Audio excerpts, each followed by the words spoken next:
kind of brings out the negative and the drama. Absolutely. So much is given, much is required. And they seem to have forgotten that part. So I refuse. When I saw the previews for it, it just did something to me. As a person that's trying to gain a closer relationship with God, I don't need to be tainted by that. And it's so unfortunate. I mean, when you know better, if you knew better, you do better. So I can't watch it and say, oh, okay, I'm gonna go back to my ways, or I'm just gonna do whatever because I know better. But think about the millions of people that don't. Think about the people that may want to try to start going to church, and then they see that and be like, I might as well continue to do what I'm doing. Yeah. You know what I mean?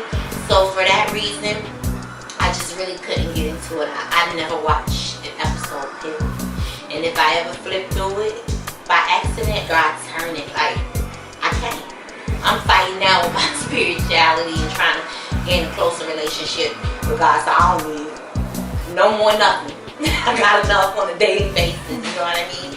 And it's unfortunate for the non-believers and people that want to believe in Christ. I just think it's really unfortunate. I think they should have really thought twice before doing that.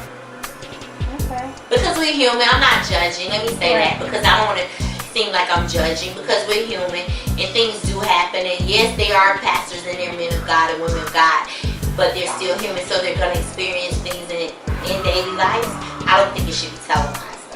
Yeah, I can kind of see. You know what I mean? Yeah, because, you know, as a believer, when I saw it, I was like, okay, but I could see how it could be a turn off. Yeah. For people who don't go to church. And It's confusing. It's like, oh, I might as well still drink my beer, do what I do, smoke my weed, because here I go, got this man of God on TV acting an absolute fool.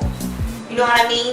And then throwing up your things, which God don't want us to be poor. He wants us to be rich and prosperous. But you gotta stay humble. You know what I mean? You have to stay humble. Yeah, staying humble is I think that's the number one thing that people sometimes forget, like all the fame and all the money and all the stuff. So with, you know, say, you know, a network picks up your show and, you know, you guys make it big, you think you'll be able to remain humble and watch this. When the network picks up our show and when we make it big, I vow to remain humble.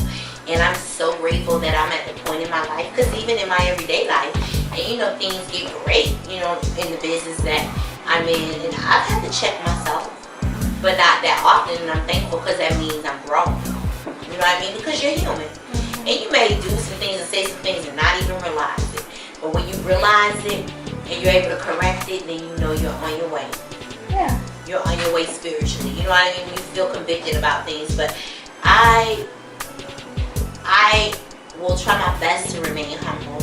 And shall I not, then I know God will speak to me and let me know, listen, it ain't because of you, it's because of me, so slow your roll.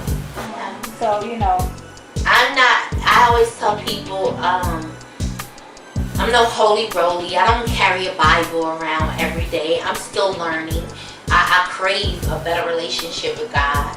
I go to church on Sundays. I need to start going to Bible study so I can learn the word better and everything. But I think that I'm put here for a purpose.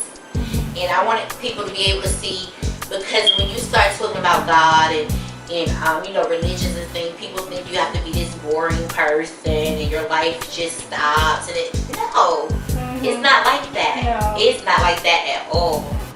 It's not like that at all. Like, God has a sense of humor. He is so funny, and a lot of times things happen, I be like, really? You know what I mean? But like, you don't have to be this fool. You can still live and live for God. So I have a question.